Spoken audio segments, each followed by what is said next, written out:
From the far horizons of the unknown come transcribed tales of new dimensions in time and space.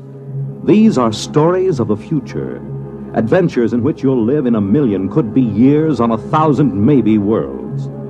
The National Broadcasting Company, in cooperation with Galaxy Science Fiction Magazine, presents X minus 1.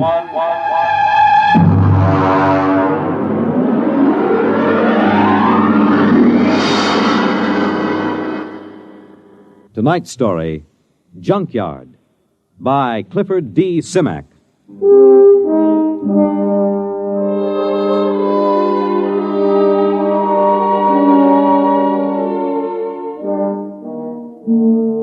funny thing about the whole thing was the fact that we had never intended to land on Planet 9. We circled it and decided it was strictly a low-grade affair. It wouldn't amount to anything for 1 billion years or so. As commander of a galactic survey team, I couldn't waste my time on it.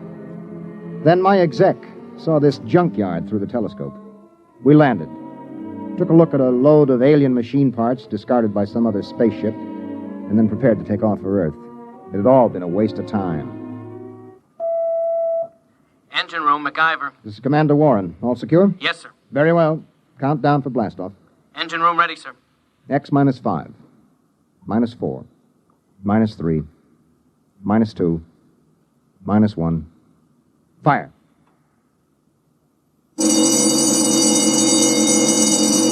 Mac, what's wrong down there? Well, I don't know, sir. Brady, get the data analyzer ready. We'll have to correct for a new takeoff time. That's the first time I ever heard of engine failure before takeoff. Oh, better before than after. Engine room? Yes, sir. What's happening? You boys ready yet? No, sir. Well, burn it, man. Get going. I want those engines started. Sir, What is it? I don't quite know what to say. Well, say something or I'll have you busted. We can't start the engines, Commander. At least I can't. Well, why not? I don't know. Klein, put Klein on. Lieutenant Klein, sir. Lieutenant, what is going on down there? Is there something wrong with the engines? No, sir, I've double-checked them. Well, then let's get them heated up or we'll be on this godforsaken planet the rest of our lives. We can't do it, sir. Klein, suppose you tell me exactly why you can't start the engines. Can you do that? Yes, sir. All right, why? Because, sir, we can't remember how. What? Yes, sir, we've forgotten how to start the engine. Lieutenant, report up here in 1 minute. Bring Dr. Spencer with you. Yes, sir. All right, Brady, where have you got it? Got what, Ira? Don't play innocent. You and I have been doing planet surveys together for 15 years. You carry enough dead weight in grain alcohol on every trip to keep you happy for 1,000,000 light years. Now, obviously, the boys in the engine room have gotten into it. Impossible. Where is it? I got a few fifths in my locker, but nobody's touched it. I checked a few minutes ago. Well, then somebody has got some in the engine room. Come in. Lieutenant Klein, sir, I brought Dr. Spencer as ordered. Hello, Doc.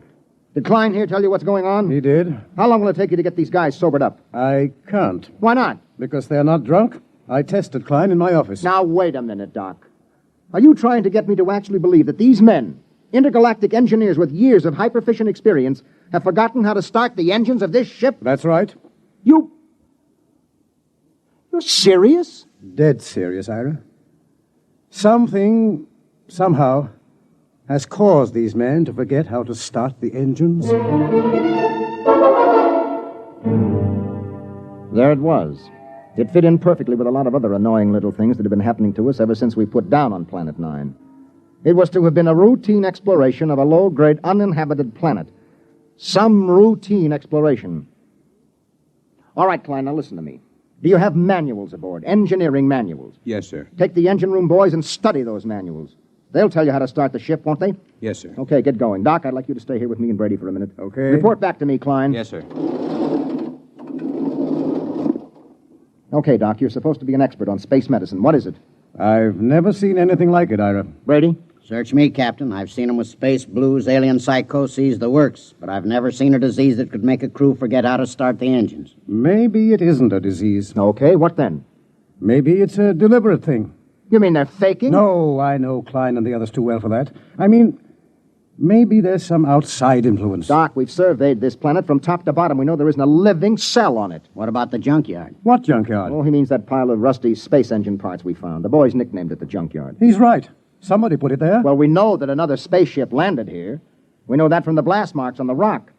We know that for some unexplained reason they took their engine apart and tried to put it together again. We know they succeeded in building a much simpler engine, leaving a lot of spare parts, and we know that they took off. The blast-off marks tell us that, too. What we don't know is whether or not they left somebody behind. Or something. What about that stone tower, Ira? The boys looked it over. It's just a pile of stones. They probably threw them together as a shelter while they were rebuilding their engine. Oh, that sounds too simple. I don't like that tower, Ira. Why not? I don't know. It was scary. It had that black look about it. The smell of death. I felt it when I walked past with Klein and MacIver. Oh, that's the Celt in you. Banshees and spooks. I still don't like it. I need a drink. Skip it. We should be ready to blast off in a few minutes. Engine room. Engine room. What's going on down there? Engine room. Lieutenant Klein. Daddy? Is that you, Daddy? Did you bring me a present? Daddy, I'm scared. Holy mackerel, that's Klein. He's gone off his rocker. Klein! Doc, I think we better get down to that engine room.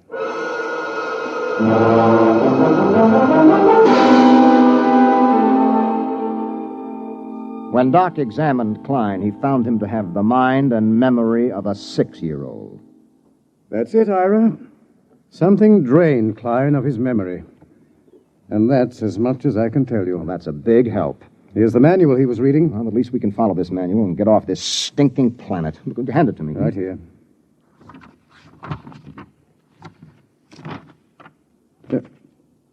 Anything wrong, Ira? Is it all there?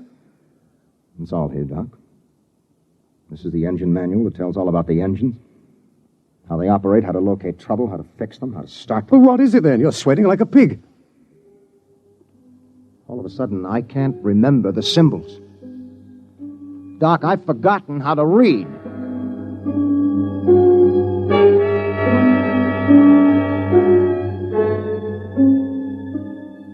I left the engine room and went out through the lock to stand on the outside platform of the ship. I looked over the junkyard where the metal of the rusted engine parts gleamed. There was a riddle there. A riddle we hadn't been able to figure out.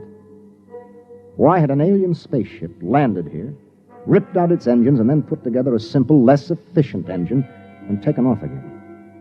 And they had worked in an awful hurry, judging by the mess they left. Why? Why? Mind if I join you, Ira? No, help yourself, Doc. How's Klein? We've made him some toys. He's playing with them. I've assigned Mac to see that he doesn't hurt himself. Doc.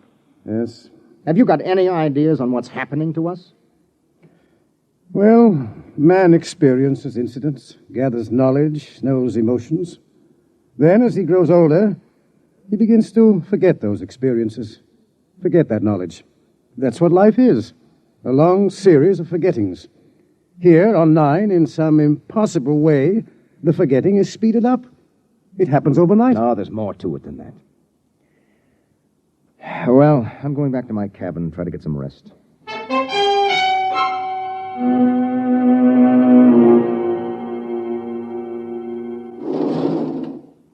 That you, Ira?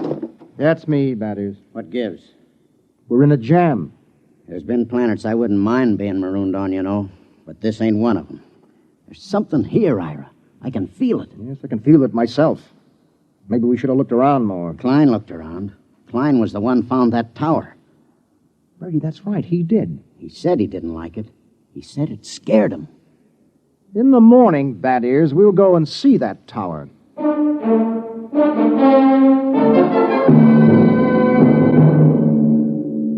In the morning, I took Doc and MacIver and Brady with me, and we walked across the valley to the stone tower. It wasn't much of a tower, maybe 8 or 9 feet high, made of rocks piled one on top of the other. Pretty solid. Well built and odd. Type F culture, I'd say. Did anybody bother to look inside this thing? MacIver, you were here with Klein yesterday. Yes, sir. We couldn't find a way in, Captain. Klein poked around but gave up. We'll make a way in. Stand back. I think I can shoot the top off it. Oh, now that should be big enough for a man to lower himself into. Okay, pass the rope around my shoulders. Captain. Yes? In case there's anything, well, dangerous, maybe I ought to go. After all, I'm survey engineer. MacIver's right, Ira. Okay, Mac, your responsibility. Yes, sir. Just fasten the rope under my arms. Mm-hmm. That's it. Now, I'll climb up and lower myself in. If I pull twice, haul me out. One pull means okay. Give me a hand, Brady, How huh? about a quick shot of whiskey first? Never touch it. Ready? Yep. Can you see inside? Black as a tomb. I'm going to lower myself. Pay out a little rope. Well, it's been lovely. Here we go.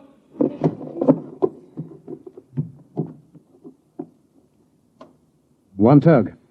He's on the ground inside. Yeah, I wonder what he's found. I still don't like it. Oh, Brady, there's probably not a thing in there except a few... There's 2 tugs. 3. Come on, haul them out. Brady, help me through the top. Right. Easy now, Mac. What the heck is in there, anyway? Mac? Mac? Dada?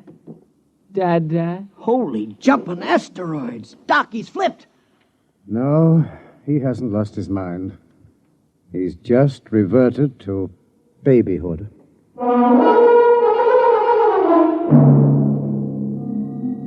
We stood there at the foot of the tower, stunned. MacIver sat on the ground, happy as a clam, playing with his fingers and talking happy little nonsense syllables. Doc, take a look at him. Make sure that he's okay physically. Check. If it's fright, his pulse will be way up. Mac, let me have your hand. That's a good fellow. Now. Good heavens. What is it? I've forgotten what the normal pulse rate is. Pulse. Pulse? Doc, let's get out of here. Brady, pick up MacIver and bring him back to the ship. Come on, let's get away from this tower.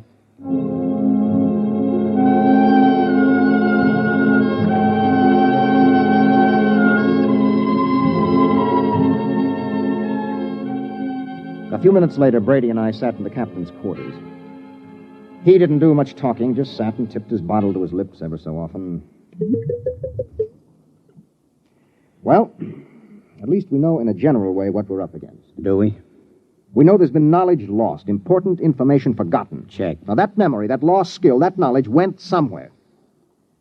Maybe there's something in that tower that takes it away. And I have a silly feeling we might even get it back. Have a drink. Bat ears, get a couple of men, volunteers. Now? Now. What for? We're going to find out what's inside that tower.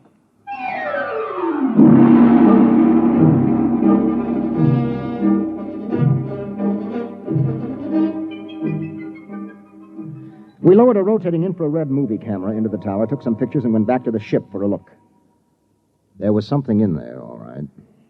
Now, as far as we can determine, this thing we photographed is shaped like a watermelon standing on end. The movement of the hairs all over it suggests vibrations, such as an antenna of an insect. Underneath are wires leading to terminals that seemed plugged right into the thing. You think it's a form of life? My guess is a combination of living organism and machine. After all, man and machines work together.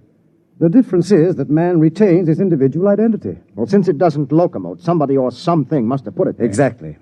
It looks like some kind of communication organism. If it is, it's a communication machine that is built to take in information rather than pass it along. Doc, do you really think that egg in there has been stealing our memory? Why not? Well, because it's too wild, that's why not. It's no wilder than a lot of other things we found. Say that egg is a device for gathering knowledge. But there's no knowledge here to gather. I mean, how often does a ship land on an out-of-the-way melon like this? Wait a minute, Brady. Who says that knowledge has to be collected here? What? I said, why do we assume that knowledge has to be collected right here on Planet 9? We forget things back on Earth, don't we? Good Lord. Suppose you were some race setting out fish traps for knowledge, and you had plenty of time to gather it. Where would you put your traps? On a planet swarming with intelligent beings where the traps would be found and destroyed or their secrets snatched away? Or would you put them out on some second-rate world where nobody would ever bother them? Good heavens, I'd pick a spot just like this. Let me fill in this picture, Doc. I think that some unknown race is bent on trapping knowledge throughout the galaxy. Ira, if what you say is true, if it is, then every time someone on Earth forgets something, it's because one of these eggs has drained it out of him. Well? It's too fantastic. Have you got a better guess? No. The question is, what do we do next? If anybody gets near that egg, he winds up like some puling little baby. You were pretty near it that first day. Did you forget anything? How should I know? I was too pleasantly lit up on grain spirits to know the difference. Well, the question is still, what now? I'm going outside to think. Ira. Yes? There is one thing to keep in mind. What is that, Doc? If those are memory traps, then there must be a way for somebody to empty them. And if we're ever going to get away from here, what's gone in has got to come out.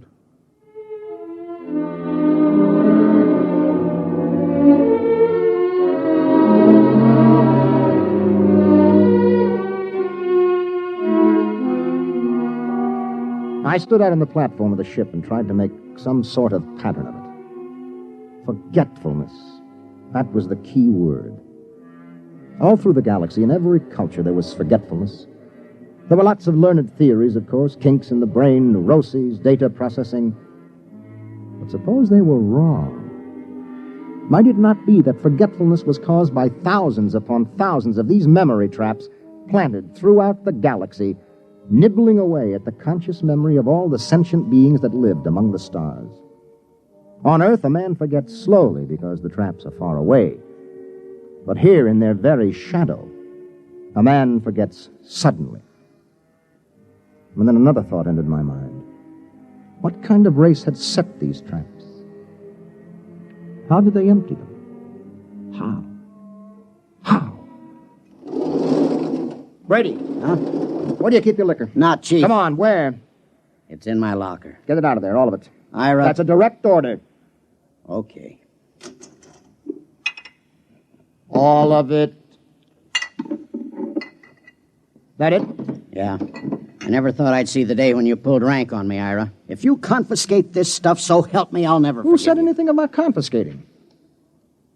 That is, have you ever really hung one on, I mean, just got pie-eyed drunk? Well, let's see. Yeah, there was once on Mars. Was that the worst? It was beautiful. Took me 3 days to sober up.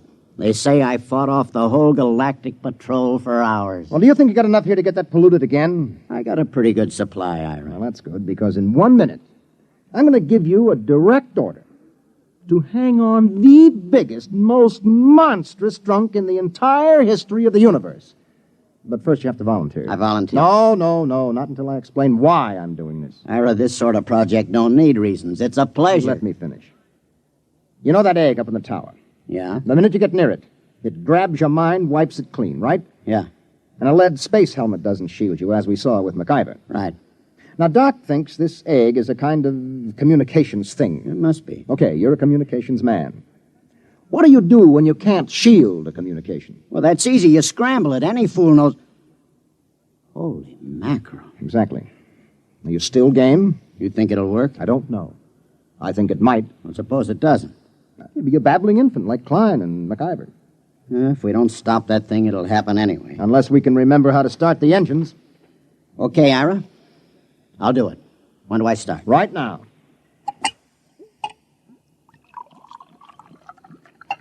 Well, Ira, here's mud in your ever-loving intergalactic eyeballs. You know something? I'm beginning to like this mission already.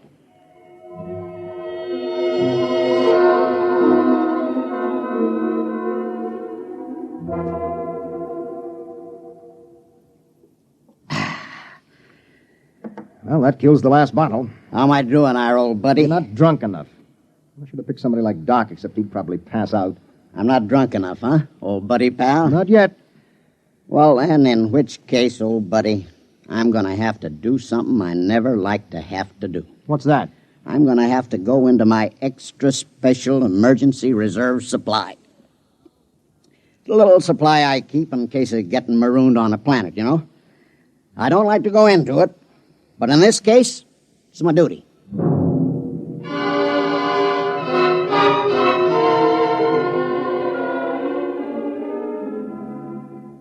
I'm a rambling wreck from Georgia Tech and a heck of an engineer. A rambling wreck from Georgia Tech and a heck of an engineer. Woo! Blast off! Okay, I guess you're ready. What do you think, Doc? Most amazing thing I've ever seen. Is he drunk enough? What I want to know is what's keeping him conscious. Okay, Bad Ears, on your feet. Help him up, Doc. Right. Rambling wreck from Georgia Tech. Let's go, Bad Ears. Right.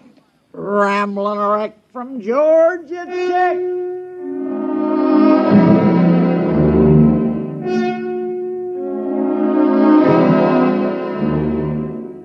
Somehow we pushed, hauled, and stumbled Bad Ears Brady out of the ship and up the rocks to the egg tower. We erected a tripod over the hole with a block and tackle, passed a rope around Brady's chest, and hauled him over the entrance to the tower. There he swung like some overstuffed pig, singing raucously under the eerie moonlight. Ramblin' wreck from Georgia Tech. Well, what do you say, Ira? We got the earphones on him so they can't slip off. They're on. Well, I guess we're ready to lower him. Ira. Yep. You sure? It's a man's life. I'm not sure, Doc. But as commander of this expedition, I sometimes have to risk the lives of my men. Okay, Ira. Lower away before I start to get sober. Lower away. Blast off. Fire 1. Fire 2. Bon voyage, Ira. Good luck, Brady. Good luck. He's at the bottom, Ira. Bad Ears, can you hear me? Get your hands out my hair. Something's got his hands in my hair, Ira. Oh, the thing must be picking at his brain. Brady, listen to me. Do you see the egg? See ya, this is my buddy, Ira. My little old egghead buddy. You and me's buddies, egghead, right? Have a drink. Oh, good Lord, he's got a bottle with him. He's pouring it on the egg. Brady, listen to me. The wires. Wires? The lead wires you took in with you. Yeah. Pull out the studs on the egg and hook your wires to it. You got that? Just a minute. Me and Egghead's gotta have a drink. Oh, good heavens. It's no use, Ira. He's too drunk to know what he's doing. I'll try again. Brady, listen. Your friend, the egg, can't hear you, see? He can't have a drink until you hook your wires into him. You got that? Sure, that's an awful thing. That's dreadful. Okay. What's he doing? Doc, you getting any impulses? Not a thing. Maybe we better haul him out. If he starts to sober up... Maybe we'd better. Okay, 1, 2... Wait a minute, wait. What? I'm getting something, Ira. What? This is fantastic. Oh, I'm getting something. All right, haul him out, quick. Come on. Ramblin' wreck from Georgia Tech. Ramblin'... Brady, are you all right? Doc, help me. Take a look at him. Is he okay? Yes, he's okay. Just passed out. Let's get him back to the ship. Right. You know what, Ira? What? Tomorrow about 9 a.m., we're going to be in on the most colossal hangover in the history of mornings after.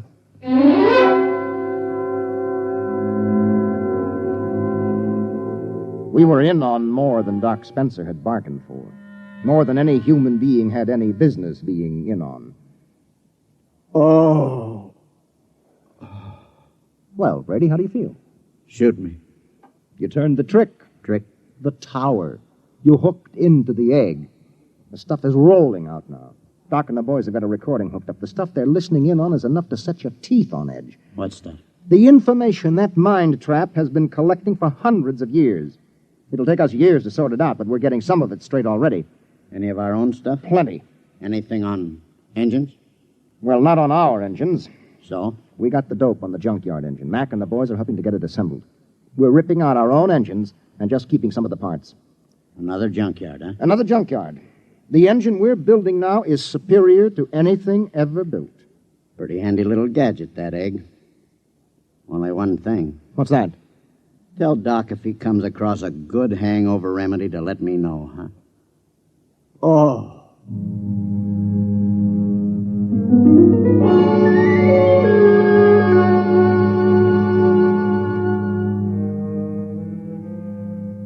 It took us about 6 days to assemble new engines using some of our parts and some of the advanced designs from the junkyard. During most of that time, Doc Spencer sat down at the tower with a set of headphones monitoring the information from the egg. He was like a man possessed. I didn't think anything unnatural was happening until the night of the 6th day. Well, that does it. The boys have got the engines ready for blast-off. There's a full moon, too. We should be able to lift her by tomorrow morning, huh? We're blasting off in exactly 1 minute, that is. What? In exactly 1 minute. But Ira, Doc and some of the techno boys are down monitoring that egg. I know it. Well, it'll take them 20 minutes to get back into the ship with all that equipment. They're not getting back. Huh? I said they're not getting back. Ira, are you nuts? Come here, that is. I want you to take a look through this field scope. You can get a good close-up of Doc and the boys who have been monitoring that egg. Now, wait till I get it focused. You got 'em? Yeah? Take a close-up. Mother in heaven. You see why we have to leave them here? Those faces, they're like some kind of beast. What is it, Ira? What's happened to The us? same thing that must have happened to the crew of the last ship that touched here. The same thing that made them blast out of here in such a tearing hurry. What? That is, there isn't only knowledge in that thing. Those boys are monitoring something else. Something else. Personality, that is. They're not human anymore. They're turning alien.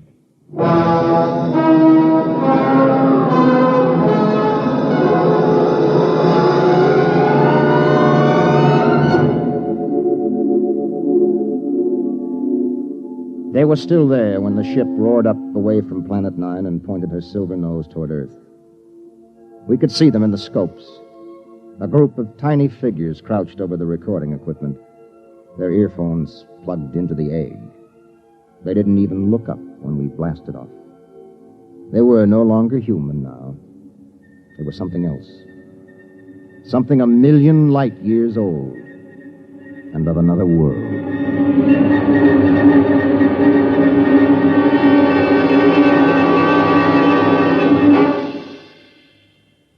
You have just heard X-1, presented by the National Broadcasting Company in cooperation with Galaxy Science Fiction Magazine.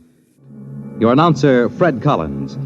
X-1 was directed by Daniel Sutter and is an NBC Radio Network production.